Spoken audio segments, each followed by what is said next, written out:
You will see that there is an example that has been done for you.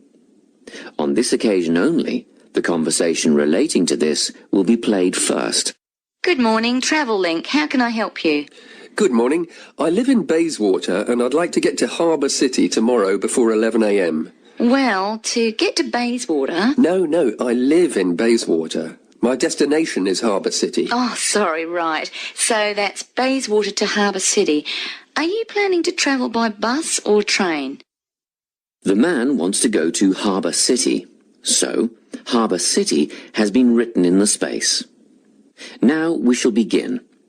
You should answer the questions as you listen, because you will not hear the recording a second time. Listen carefully and answer questions 1 to 5. Good morning, Travel Link. How can I help you? Good morning. I live in Bayswater and I'd like to get to Harbour City tomorrow before 11 a.m. Well, to get to Bayswater... No, I live in Bayswater. My destination is Harbour City. Oh, sorry.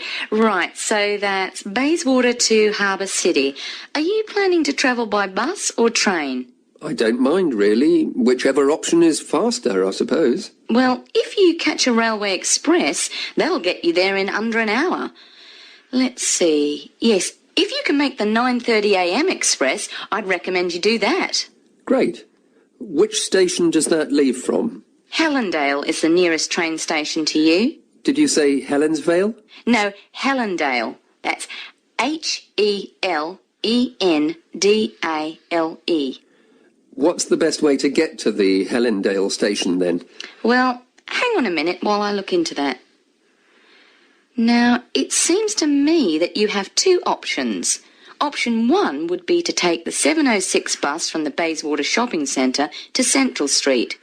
When you get there, you transfer to another bus, which will take you to the station. Or the second option, if you don't mind walking a couple of kilometres, is to go directly to Central Street and get straight on the bus going to the train station. OK. Which bus is that? The 792 will take you to the station. I guess the walk will be good for me, so that might be the better option. What time do I catch the 792? There are two buses that should get you to the station on time. One just before 9 o'clock and one just after. But look, at that time of the morning, it might be better to take the earlier one, just in case there's a traffic jam or something. The 8:55 is probably safer than the 9:05. Yeah, I don't want to miss the train, so I'll be sure to get on the 5 to 9 bus. Before you hear the rest of the conversation, you have some time to look at questions 6 to 10.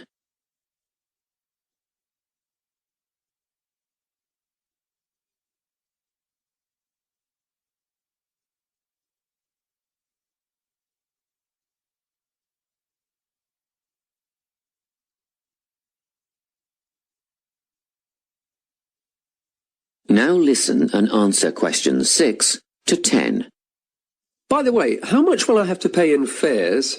Well, you can get a ticket on the bus for $1.80 cash, and you'll need $10 each way for the train. Wait, do you have a Travel Link card? No, but I can get one before tomorrow. OK, well, that'll make it considerably cheaper then. The bus will cost $1.50 each way, and the train will be... The train to Harbour City will still cost $10 because you'll be travelling during peak hours in the morning, so no savings there, I'm afraid. However, if you could come back at an off-peak time... What does that mean? Well, if you could start your return journey before 5 p.m. or later than 7:30 in the evening... Actually, I wasn't planning on coming back till at least 8 o'clock anyway. Oh, in that case, you can make quite a saving if you use your Travel Link card. You did say you were planning to purchase one, didn't you? Yes, I'll pick one up later today. Good. That would mean your return train journey would only cost you $7.15 with your card. Thank you. Is there anything else I can help you with? Actually, there is. Do you know if I can use the Travel Link card on ferries? If you're thinking of the Harbour City ferries that go back and forth between the North and South Bank, those are the commuter ferries, then yes. A one-way trip costs $4.50, but with your card you'd make a 20% saving and only pay $3.55. So $3.55 for the commuter ferry. What about the tour boats? You mean the tourist ferries that go upriver on sightseeing tours? No, they only take cash or credit card. They're not part of the Travel Link company. Oh, I see. I don't suppose you know the cost of a tour? In actual fact, I do, because I took a friend on the trip upriver just last week. We decided on the afternoon tour, and that was $35 each, but I understand that you can do the whole day for $65. Thank you. You've been a great help. My pleasure. Enjoy your day out. That is the end of section 1. You now have half a minute to check your answers.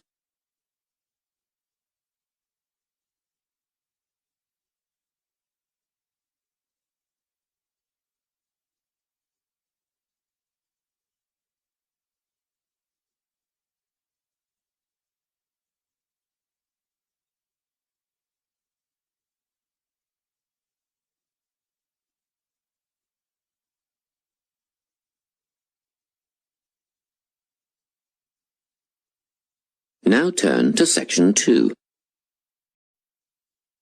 Section 2. You will hear a guidance counsellor talking to a group of students. First, you have some time to look at questions 11 to 14.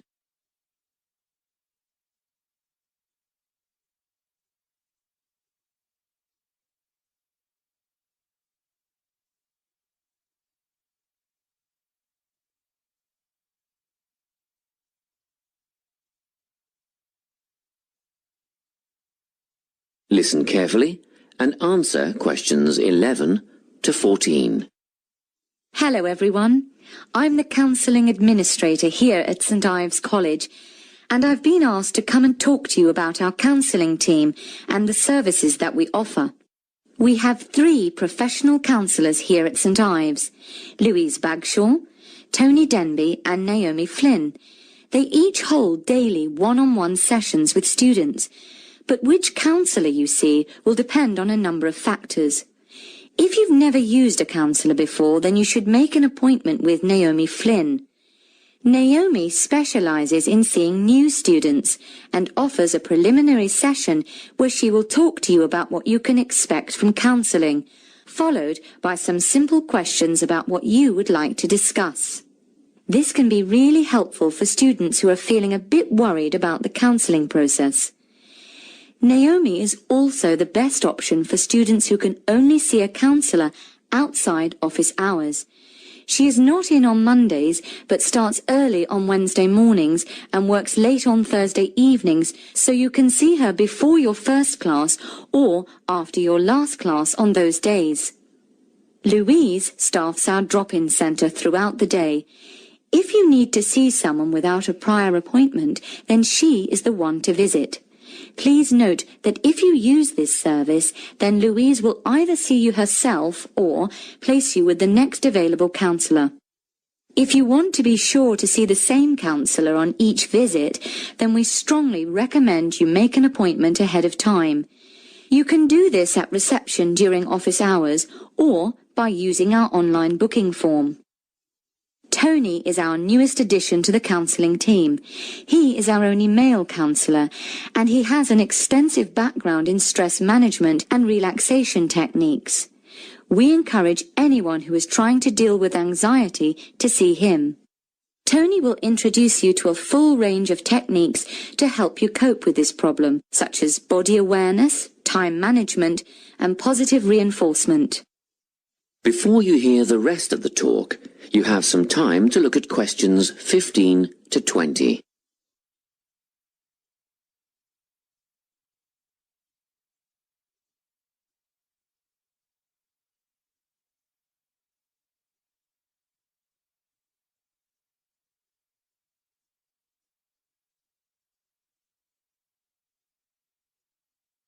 Now listen and answer questions 15 to 20. Each semester, the counselling team runs a number of small group workshops. These last for 2 hours and are free to all enrolled students. Our first workshop is called Adjusting. We've found that tertiary education can come as a big shock for some people.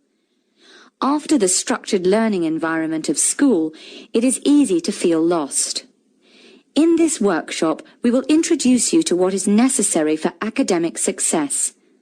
As you might expect, We're targeting first-year students with this offering. Getting organised follows on from the first workshop. Here, we're going to help you break the habit of putting things off, get the most out of your time, and discover the right balance between academic and recreational activities. With Getting Organised, we're catering to a broader crowd, which includes all undergraduates and postgraduates. Next up is a workshop called Communicating. The way people interact here may be quite different to what you're used to, especially if you've come from abroad. We'll cover an area that many foreign students struggle with, how to talk with teachers and other staff. We'll cover all aspects of multicultural communication. International students tend to get a lot out of this class, so we particularly encourage you to come along. But I must say that sometimes students from a local background find it helpful too, so everyone is welcome. The anxiety workshop is held later on in the year and deals with something you will all be familiar with, the nerves and anxiety that come when exams are approaching. Many students go through their entire academic careers suffering like this, but you don't have to. Come to this workshop and we'll teach you all about relaxation and how to breathe properly, as well as meditation and other strategies to remain calm. We've tailored this workshop to anyone who is going to sit exams. Finally, we have the motivation workshop. The big topic here is how to stay on target and motivated during long-term research projects. This workshop is strictly for research students, as less advanced students already have several workshops catering to their needs. Well, that's it. Thanks for your time. If you have any questions or want more information about our services, do come and see us at the counselling service. That is the end of section 2. You now have half a minute to check your answers.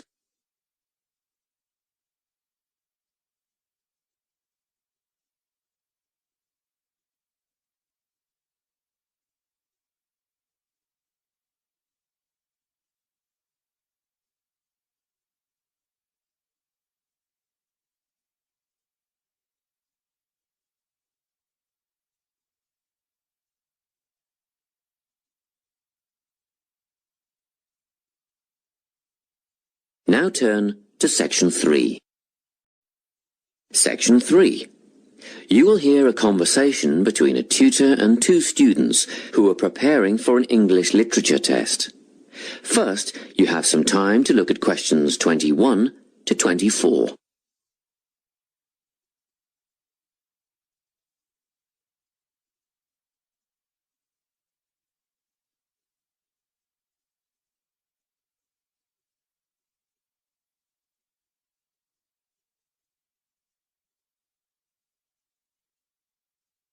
Listen carefully and answer questions 21 to 24.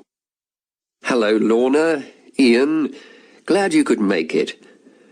You're the only two who put your names down for this literature tutorial, so let's get started, shall we?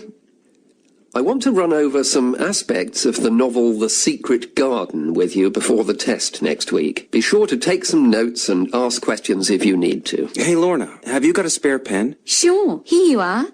Okay, so the story follows two key characters.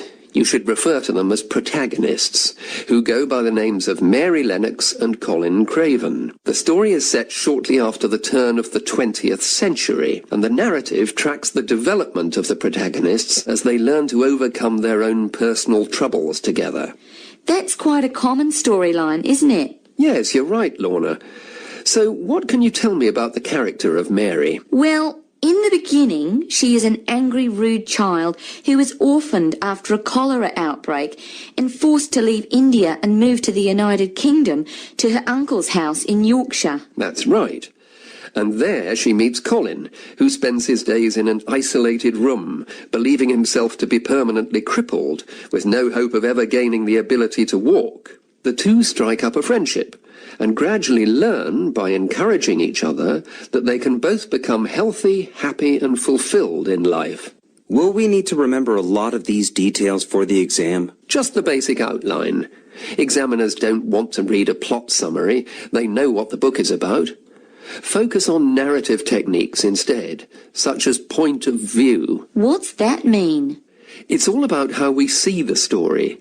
This story, for example, is written from the perspective of what is called an omniscient narrator. Omniscient means all-knowing. So, as readers, we get to see how all the characters feel about things, what they like and don't like, and what their motivations are in the story.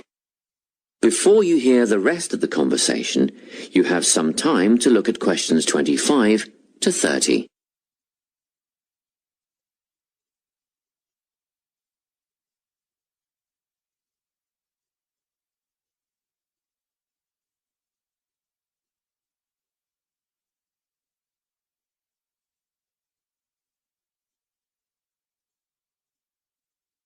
Now listen and answer questions 25 to 30. Won't it be hard to write a technical analysis? After all, it's a kid's book. Well, it was initially pitched at adults, you know. But over the years it has become seen as a more youth-orientated work. And you're right in a sense. The simple vocabulary and absence of foreshadowing make the story very easy to follow and ideally suited for children. But that doesn't mean there isn't much to analyse. Look at the symbolism, for instance. Symbols are things, right? Material things like objects that stand for abstract ideas. Absolutely, yes. And the author uses many of them.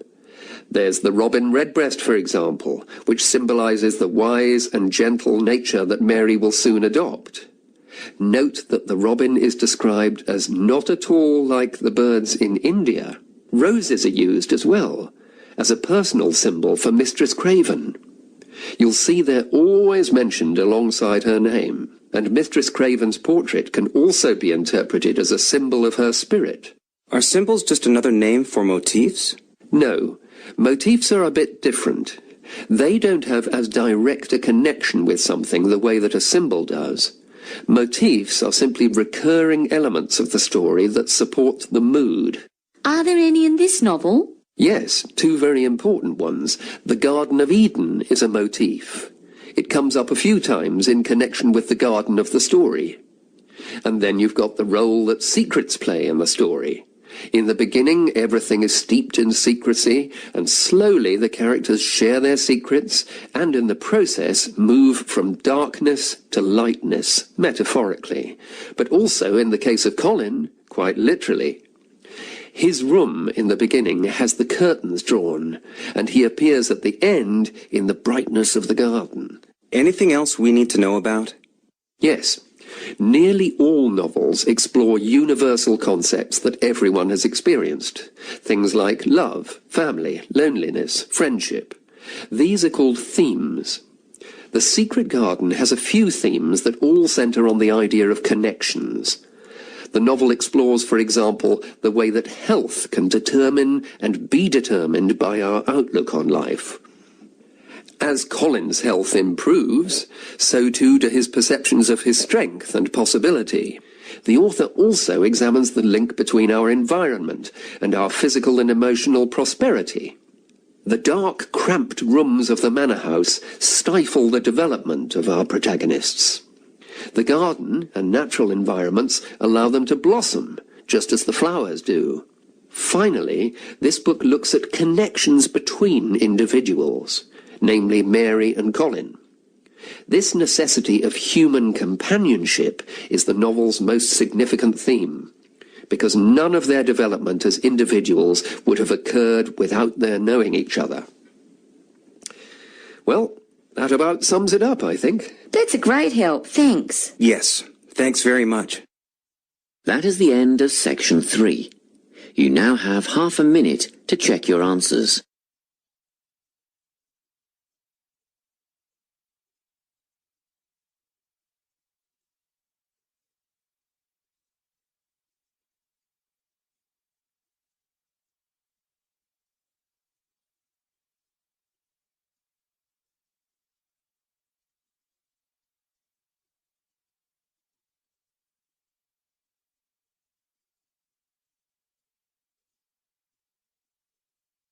Now turn to Section 4.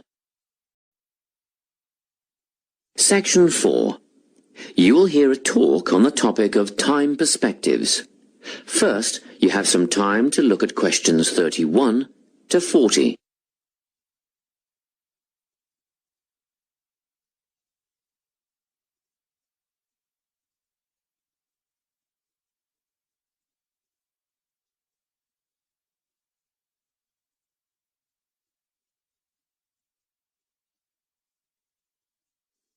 Listen carefully and answer questions 31 to 40.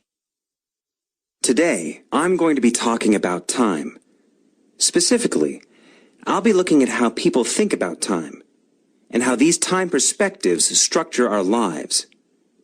According to social psychologists, there are 6 ways of thinking about time, which are called personal time zones. The first 2 are based in the past. Past positive thinkers spend most of their time in a state of nostalgia, fondly remembering moments such as birthdays, marriages, and important achievements in their life. These are the kinds of people who keep family records, books, and photo albums. People living in the past negative time zone are also absorbed by earlier times, but they focus on all the bad things, regrets, failures, poor decisions. They spend a lot of time thinking about how life could have been. Then, we have people who live in the present. Present hedonists are driven by pleasure and immediate sensation. Their life motto is to have a good time and avoid pain. Present fatalists live in the moment too, but they believe this moment is the product of circumstances entirely beyond their control. It's their fate, whether it's poverty, religion, or society itself. Something stops these people from believing they can play a role in changing their outcomes in life. Life simply is, and that's that. Looking at the future time zone, we can see that people classified as future active are the planners and go-getters. They work rather than play and resist temptation. Decisions are made based on potential consequences, not on the experience itself. A second future-orientated perspective, future fatalistic, is driven by the certainty of life after death and some kind of a judgment day when they will be assessed on how virtuously they have lived and what success they have had in their lives.